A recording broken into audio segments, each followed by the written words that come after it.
Yes, right. People get overwhelmed and confused when it comes to talking about finances. What is it you do to help them with these problems?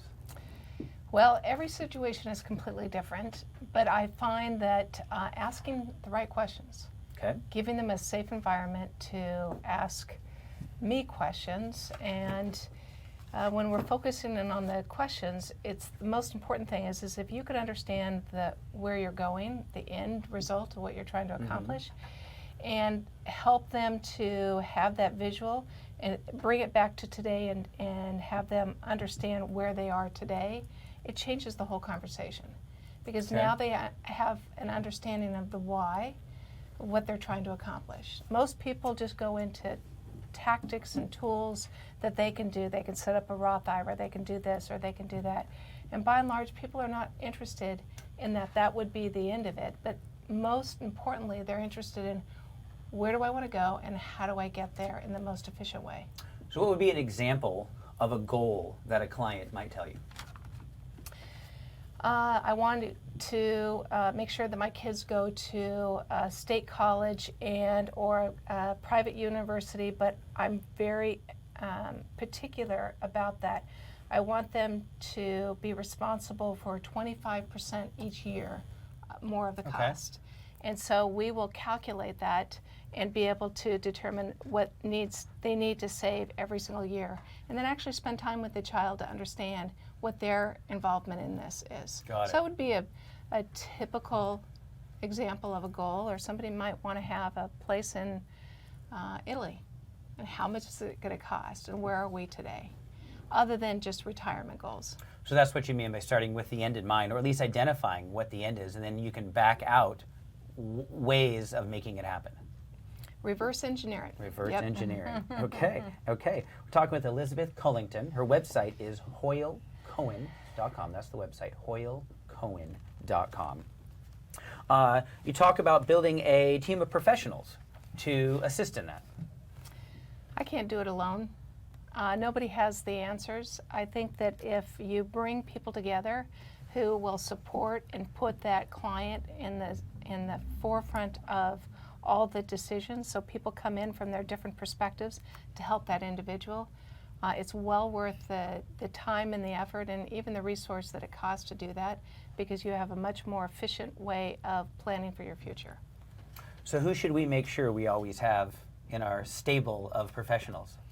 Well, it really depends upon what they're trying to accomplish. I mean, if somebody really wants a career and they want to be a president of an organization at some point, obviously a career counselor would be perfect. But by and large, I work around the table with a CPA, with an estate planning attorney, with sometimes if they're in the process of going through a divorce, and a family law attorney. And we all come together for that particular person's objectives. And eventually the fiduciary gets added in when the work actually needs to be done, and that's how we work together, financial advisor, estate planning attorney, fiduciary, to keep that plan going. Yeah, that makes sense. I would imagine if mom or dad put in there that, what is to be done with their money if they're not there, right? That's exactly where you kind of take over.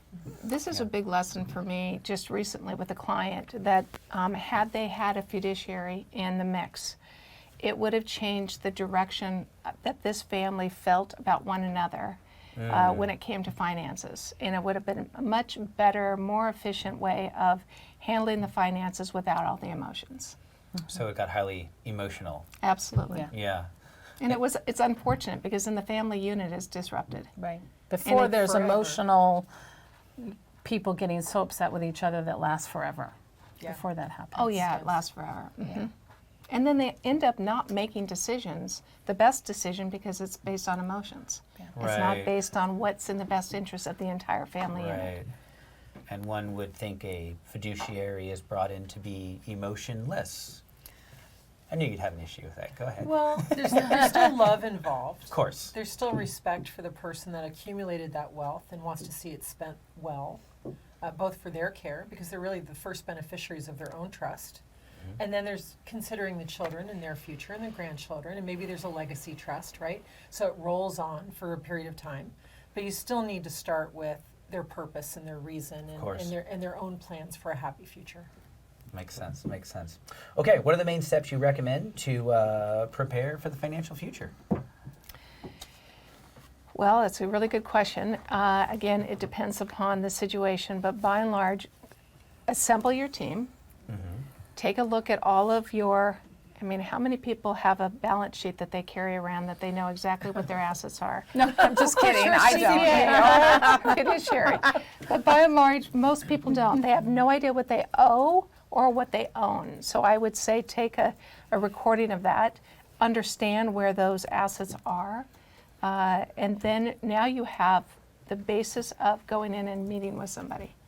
Okay. Building your team, interviewing, making sure that the people can collaborate. I think collaboration is probably one of the greatest focuses that somebody should have. And I would add to interview several professionals before you decide on one, because you're creating a relationship.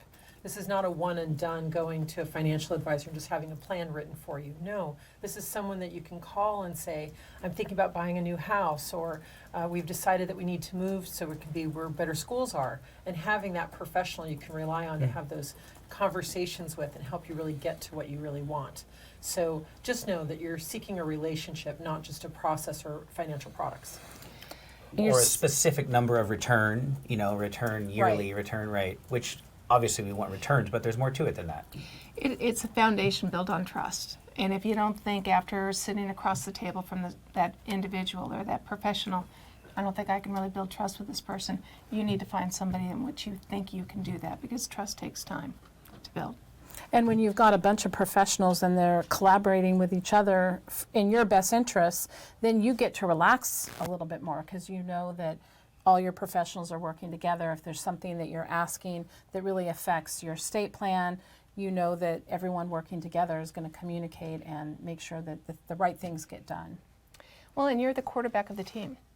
You don't lose control of that, because you are giving direction to these individuals who are giving you feedback as to what to do. This makes sense for you to go to this point, and then when you get somebody involved from a tax standpoint or from a legal standpoint, they all can give their perspective on that particular goal so that you get the full picture before you're actually making the decision. It makes a lot of sense, and I know this is probably a question better suited for the estate planning attorney and or a CPA that specializes in estate plans, but with respect to understanding the end game, we just kind of had a change in the end game, meaning that the amount of money that you could pass on without being taxed has recently changed, a big jump up to $5.5 million per person, which I have to assume has potential to change a lot of people's estate plans and maybe how it is you go through their plan. Have you seen people come out and kind of revisit it nowadays? It's a discussion that I actually just had today with an individual talking about, does it make sense to go ahead and take advantage of the exclusion amount today? Right. And knowing that there might be some restrictions versus in the future. These are all the discussions that we need to have with the client in order for them to get the whole picture so that they can make that decision. And I want to say that estate tax shouldn't drive your planning. Quality of life should be driving your planning. Yeah. Because estate tax is something that can be adjusted. It's almost a voluntary tax depending on how you do things. And there's the income tax issues. And what state is your property in? There's just so many other questions. And the simplicity of managing that, yeah. Yeah, exactly.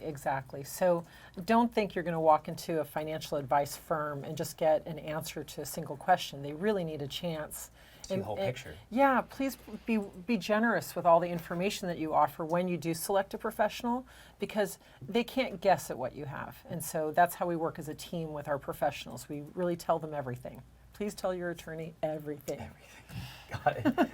We've been talking with Marguerite Lorenz and Elisabeth Cullington. Her website is hoylecohen.com. That's the website, hoylecohen.com. We've kind of alluded to the importance of communication, but you have this specifically on here, the importance of communication with your professionals, just like you said, not holding back. How is it you work that into your plan?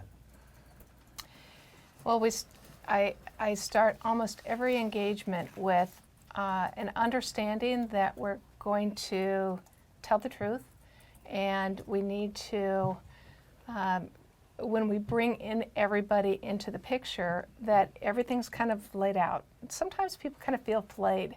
they feel exposed, they feel Exposed, yeah. uncomfortable with that. But once they get into an environment where people, they understand who they are personality-wise and they feel comfortable with who they are, they open up. So it's bringing the team in that the client's going to feel comfortable and just moving forward, addressing the issues and the concerns that they have. Makes a lot of sense. What about small businesses and putting some type of succession plan in place for that? Is that something you guys work on? This is probably one of the most important things that I think. We have a lot of entrepreneurs in San Diego, small businesses, and you guys are so busy running your business and trying to get more market share or trying to deliver a product or deliver a service. Had you thought just for a moment about who could you trust to take over your business? What other businesses are out there? And at the financial service industry, I know we will work with another firm and say, if something happens to me, will you take over my clients and make sure they're well served? Because these are the clients that got me to where I am today. I want to make sure that they're taken care of. And I also want to make sure that my family's taken care of. And these are the questions that I think business owners have. It's not too daunting to actually go through this process if you just bite it off a little bit at a time. And think about it in advance, right? Don't wait until you're getting really close to retirement or something might be happening. But think about it. It's back to planning again and thinking about, well, 10 years from now, 15 years from now, 20 years from now, maybe this is what I want to happen, or just explore some possibilities. Well, and add in, illness, accidents, they can happen anytime. So just like we buy car insurance, we don't plan on having an accident, but you still have to have car insurance because there are things out of your control. Same thing, you have to have your estate plan, you have to have your financial plan, because in planning, we're not predicting the future, we are setting down our preferences. Yeah. That's a good way of putting it. Very Taking well. in our preferences. Yeah, that's a good way of putting it.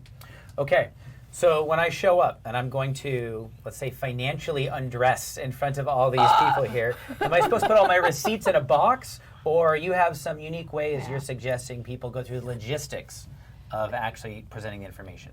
We're in an electronic, technical change in the industry, and I think one of the most important things is being able to scan the documents into a vault.